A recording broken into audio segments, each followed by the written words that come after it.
Someone on the phone that has a Tracy Morgan story. Uh-oh. Let's go here for a second. Colin in Connecticut. Colin. Hey, guys, what's going on? Well, we have Tracy Morgan in studio. He's playing Caroline's all this weekend here in New York City. Well, I was an intern at Saturday Night Live 5 years ago. And, Trey, I don't know if you remember me. My name's Colin Cosell. Oh! What's up, Colin? That's Howard Cosell's grandson. I've actually met him, too, I think. Yeah. That's my dude. That's my dude. Wait, Howard Cosell was your grandfather? Yeah, Jimmy and I did stand-up. Stand-up New York together. Stand-up New York. Oh, no kidding. Yeah. What's up, bro? How you been, man? I cannot complain, my man, but I've got the best Tracy Morgan story ever. Shoot. They brought in a new intern one day, and this kid was completely starstruck, and Trey's just like, yo, Colin, go and grab this kid, bring him down the hall, and tell him Trey Morgan's got something to tell him. And I was like, all right, so I grabbed this kid. I think his name was Winston. I said, Winston, Tracy Morgan wants to see you. He goes, really? And his jaw drops, and his eyes are big, and he cannot wait. Bring him into Tracy Morgan's dressing room, because Trey used to let me go and smoke cigarettes in there. Thank you very much, Trey. Right on, baby. And sits him down, and he's got a chair right there, and he pops in this orange video cassette. Now, if you've got an orange video cassette, it's either a Disney film or a nasty-ass porn. And he pops it in, and lo and behold, there's this black dude with this 18-inch thong and this white girl dressed as a cheerleader blowing him. And this kid's fucking eyes blew out of his head. Clear out of his head. That's right. Remember that scene? Oh, dude, that was just to loosen them up, right? That'll loosen. Real people do real things. Oh, hell yeah, man. Go outside to smoke a blunt, and people will ask for his phone number, and he'd say, Colin, take this and walk the other way. Mm-hmm. I gave the guy the tape, too. Oh, man. What a guy. That kid was crazy, man. But we had a good time, though. Yeah, we did. But the fact that this is Howard Cosell's grandson. I know. I haven't totally... That was my dude, man. Yo, we used to go to lunch together, man. He used to tell me stories about his grandfather, you know? Yeah, how old were you when he passed away? That was April 23rd, 95. I was 15. So 15. So you had some time with him. I mean, you remember him. I had a lot of time with him. No, yeah. He was around constantly. Who has the toupee? I've heard rumors that someone has the toupee. That's impossible. I used to put the tape in for when my grandmother passed away. I used to put the tape in that thing for him. Wow. Yeah. No, we were very, very close. Hey, did you ever meet Ali? Oh, of course. Yeah. Oh, man, you want to hear a great story? I was 6 years old, and that was the first time I met Ali. 6 years old, and I wake up to this big black man shaking me and saying, come on, little man, your grandfather wants to come have lunch with us. And I wake up, there's this gigantic black man shaking me. And I'm like, what in the fuck is going on? 6 years That's old. All you know at the time. He walks me out, and I'm shaking. I'm like, hi, Papa, who's this? Oh, you met Muhammad, I see. I'm like, yes, I did. He said, Muhammad is a good friend of mine and the greatest of all time. I was like, okay, this means nothing to me. That is a great impression, dude. Wow. Well, he's... Well, I grew up with him, man. I used to listen to him screaming at the television. We got him into hockey and used to yell John Van Beesbrook. We taught him that his nickname was Beezer. So he'd sit there going, Beezer! Beezer! I can't wait for halftime. I need to take a tinny. And you're like, what? Isn't that funny? This guy's just like, that's his grandfather. Everyone has their like kooky grandfather stories, but this is Howard Cosell. Yeah. He has an impression and all that. Yeah. Hey, dude, they should put you on Saturday Night Live, man. I wish they would. Word up. Use the work, goddammit. Right on. Well, we got to get you in here. I would love to go in there, man. All right. Oh, yeah. Well, hold on the line. We're going to get your contact info and have you in. Oh, Jimmy's shaking his head no? What? No, it's not. I'm kidding. Yeah, Jimmy doesn't want you in here. Jimmy's like, no, that's not true. No, I actually liked him. We met at stand-up New York. He was a nice dude, man. I liked him a lot. And actually, my friends were so ecstatic to meet Jimmy that Jimmy was just moving into his new apartment, and I introduced my friends to him because they were big fans of Jimmy Norton. And who isn't? I mean, how can you not be? He's gorgeous. And they ended up having a conversation about how to hang a mirror on sheetrock.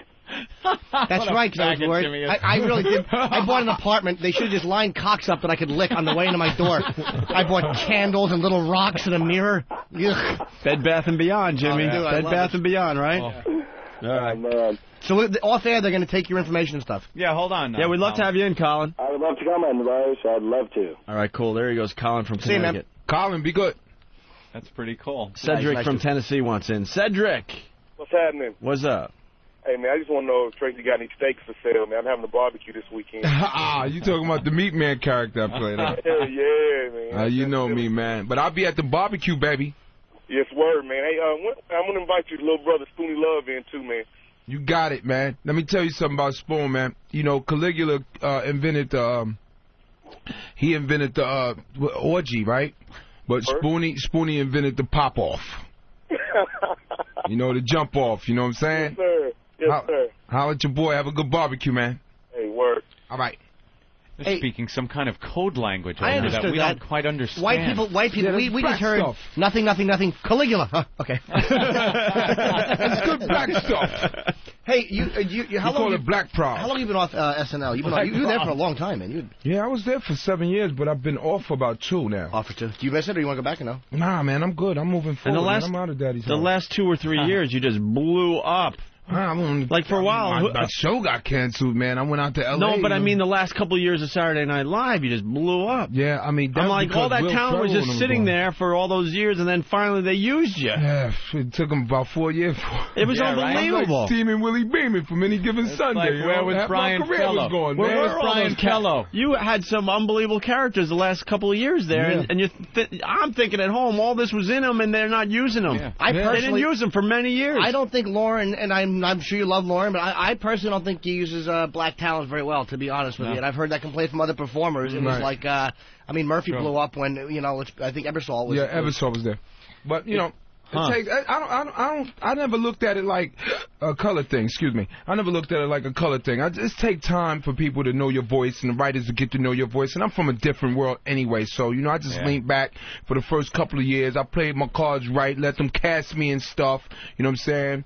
Let them put the lipstick on me and the dresses on me and all of that. And cut my balls off, and all of that stuff. And you know what I'm saying? But then after a while, then all the heavy hitters started breaking out. So I just said, I stepped up. I stepped right in there. Yeah. And I'm glad it happened like that because, then I got my own TV show, which got canceled after 22 episodes. What happened? You did 22, though. I don't know. You would have to ask NBC. I got 22, but when I went out to L.A., my vagina was nice and pretty. Now I look like a orangutan back there. The big pink orangutan cootie cat. I got the big baboon cootie cat now. Red and sore. I mean, it was nice and pretty when I got out there, I saw you on Sharon Osbourne's show cooking, what were you cooking, like little beans and franks? It was really funny, man. Pork and beans and franks with grape Kool-Aid. It was really funny. That's a ghetto delicacy, man. That's a ghetto delicacy. It's called Franks and bean casserole with grape Kool-Aid. Grape Kool-Aid, of course. With a little slice of lemon in it. And I got to cook a sweet potato pie because when you get these TV shows, you do a lot of press. Yeah. I mean, you amp up. I mean, NBC pulled out all the stops. I was the next Cosby show and all of that stuff. So I got to cook a sweet potato pie with Bo Jackson and everything. Really? I'm on the anti-doping committee for comedians. I didn't know. So if you're smoking marijuana before you said, I'm going to see you out there. You're going to be tested in these clubs. Who's going to be the surprise witness in this Michael Jackson case, right? It's going to be Bubbles. I know. They're very distracting, aren't they? What are you guys doing? The chimp. Just you think all that shit alone Bubbles? Right now. The chimp going to pull his zipper down. It's going to be Jim Brewer. It's going to be Jim Brewer in the chimp suit. He's a psycho. You're going to see Michael Jackson. The bailiff is going to walk Bubbles down the aisle. And Bubbles is going to glimpse at Mike. Mike going to turn the defense table over and say, "You banana-eating chimpanzee witness protection program. You be eating bananas in Alaska after I'm done with you." What do you think of Mike? And Bubbles going to say, No, I've seen it all, Your Honor. I've seen it all. Yes, he touched one of them boys over there by the teacups. Did you, when your show went one of them little boys by the giraffe enclosement.